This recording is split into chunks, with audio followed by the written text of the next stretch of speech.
Assalamualaikum. Setelah pada sesi pertama sebelumnya kita sudah belajar bagaimana cara membuat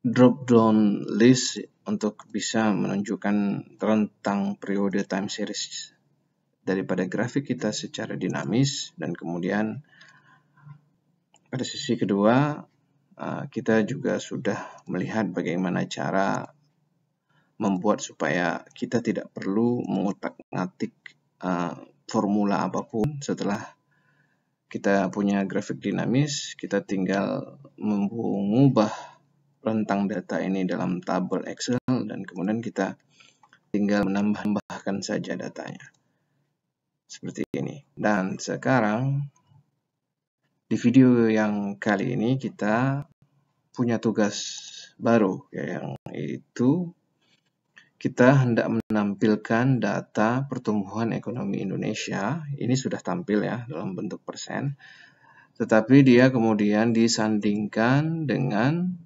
emisi CO2. Artinya ada dua sumbu Y di sini.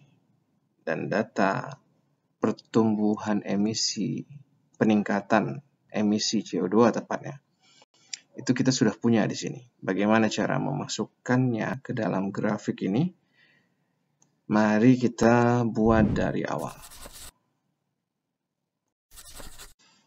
Untuk memasukkan data emisi CO2 ini ke dalam tabel Excel kita cukup dengan mengklik kolom C di sini, kemudian klik kanan, lalu insert. Di sini kita sudah punya tabel baru atau kolom baru untuk Y kedua, yaitu emisi CO2. Di sini kita bisa langsung copy misalnya data yang sudah kita punya ini. Kita langsung di sini saja, kita klik di sel pertamanya, klik kanan, paste value. Di sini kita sekarang sudah punya nilai peningkatan emisi CO2. Bagaimana memasukkannya ke dalam grafik kita ini? Caranya sangat mudah, kita tinggal langsung tarik seperti ini. Nah, kita sekarang sudah punya grafik untuk peningkatan emisi CO2 yang disandingkan dengan pertumbuhan ekonomi. Bagaimana cara kita menjelaskannya ini? Mari simak setelah ini. Kita harus mengulangi kembali apa yang sudah kita lakukan pada sesi pertama, yaitu membuat formula indeks untuk sumbu X, kemudian sumbu Y1. Di sini sumbu Y1 berarti sebagai pertumbuhan ekonominya, kemudian sumbu Y2 yaitu peningkatan emisi CO2-nya. Rumus indeks-indeksnya kita, karena sudah membuat data kita itu dalam bentuk tabel Excel, maka kita ulangi saja untuk tahun. Ini tidak perlu lagi kita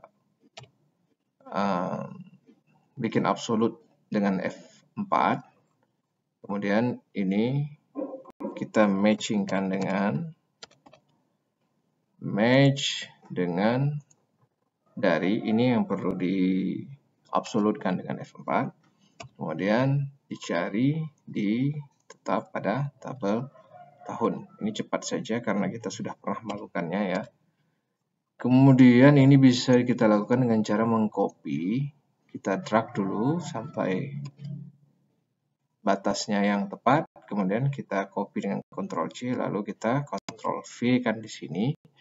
Hanya saja sekarang apa yang ada di F5 itu batasannya kita ubah jadi untuk F6. Nah, demikian. Sekarang walaupun di sini terpaksa kita bisa mengecek apakah formula ini berjalan dengan baik, itu dengan mengklik F9. Nah, keluar angka seperti ini. Yang kita lakukan yang kita tetapkan 971 sampai dengan 2018, artinya formula kita berjalan dengan baik. Jangan diklik enter, di cancel saja, karena kalau di enter nanti dia akan berubah menjadi angka-angka ini. Cancel artinya kita sekarang sudah punya fungsi indeks untuk sumbu X. Demikian juga untuk sumbu Y1. Di sini kita buat juga indeks-indeksnya.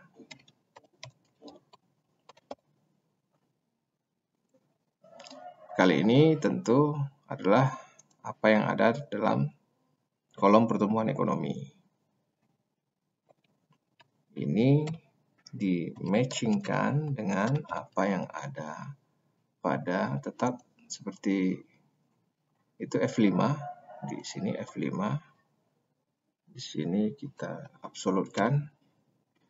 Yang dicari tetap pada tahun. Seperti ini. Dan ini exact match. Dan kemudian ini kita Ctrl C, kita Ctrl V, kita ganti khusus di F5 ini menjadi F6. Enter, tetap value, makanya kita cek lagi dengan F9. Ternyata ini keluar angkanya. Berarti formula kita berjalan dengan sempurna. Lalu untuk sumbu Y. Sumbu Y kita buat juga indeksnya dengan cara yang sama, yaitu oke, ada yang salah di sini. Nah, kita harus klik di sini ya. Ini kemudian kita ambil sampai batas daripada data, karena datanya belum sampai memenuhi seluruh tabel, kita harus pilih dia sampai penuh tabel. Artinya di sini keluar jadi tabel 3. Nah, setelah itu kita matchingkan kembali ke F5, absolute, kembali ke tahun, exact match, kemudian kita copy dengan Ctrl C, kita ke sini.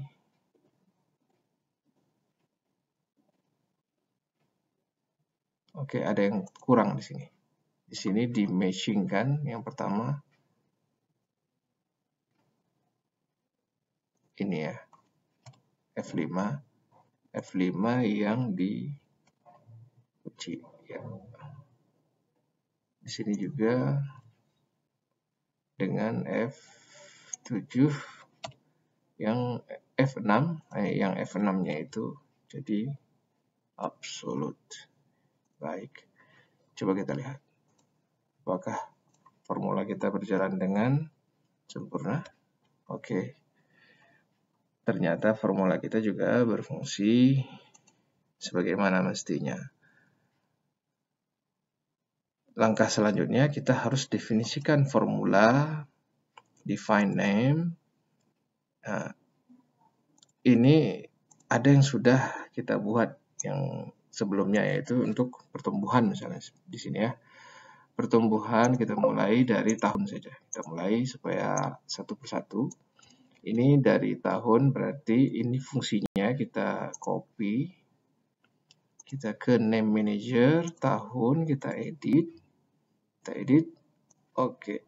Ini kita hapus sampai tidak ada tersisa satupun, kemudian baru kita Ctrl V, baru di sini kita oke.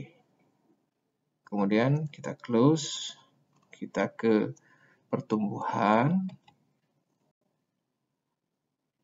ke name manager, pastikan kita klik di pertumbuhan, kemudian kita klik edit. Ini kemudian kita hapus seluruhnya. Kemudian kita Ctrl V di sini. Kita sudah punya sekarang definisi baru untuk tahun dan pertumbuhan. Kemudian kita klik new. Di sini emisi. Oke. Kita close saja dulu karena kita lupa sebelumnya mengcopy sebelum kita menambah new variable. Di sini baru kita copy. Kita klik lagi di name manager. Sini emisi kita edit. Kita hapus.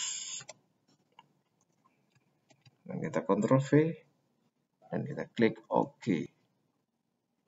Close.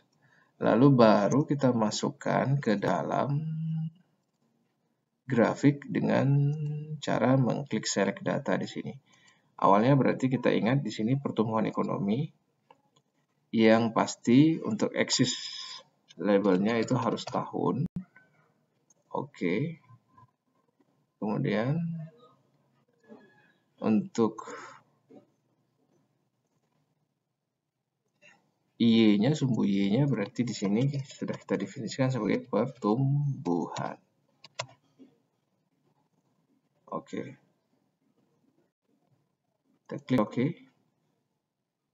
Nah, sekarang kita juga tambahkan cara yang sama. Jangan lupa kita klik di grafiknya, kita select data di sini. Untuk emisi, kita edit. Di sini berarti kita juga harus memasukkannya dengan cara yang sama seperti halnya kita tadi masukkan ke pertumbuhan ekonomi.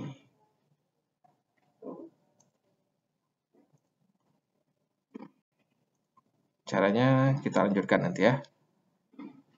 Sementara diperhatikan dulu. Ya, perhatikan dulu seperti apa bentuk yang sudah jadi di series pertumbuhan. Kita lihat dulu di sini. Di sini ya axis labelnya sudah berubah jadi template dynamic line chart itu sesuai dengan nama file kita XLSX itu tanda seru tahun. Ini coba kita perhatikan ketika kita klik di peningkatan emisi. Itu hal yang sama juga sudah terjadi di tahun untuk peningkatan emisi. Jadi kita tidak perlu lagi ubah di sini.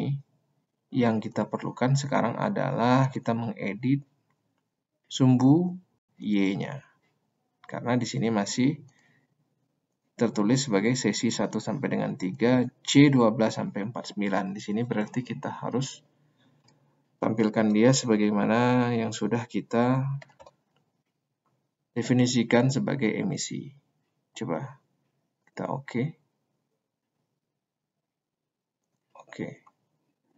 Kalau dia sudah masuk, artinya ini ketika kita edit, di sini sudah jadi template dynamic line chart. Seperti ini di emisi, tadi itu di pertumbuhan. Di sini harus template dynamic line chart emisi. Oke. Artinya kita sudah berhasil mengubah data kita ini menjadi dinamis di dalam grafik. Untuk kemudian kita coba apabila kita rubah jaraknya ini, range-nya ini, coba kita rubah, kita kembali ke tahun 67. Nah, seperti ini. Kedua grafik ini bergerak sesuai dengan range waktu yang kita pilih. Coba diperhatikan. Ini 2020 karena kita data untuk emisinya itu tidak sampai 2020, maka dia putus sampai ke tahun 2014 datanya. Ya, seperti ini.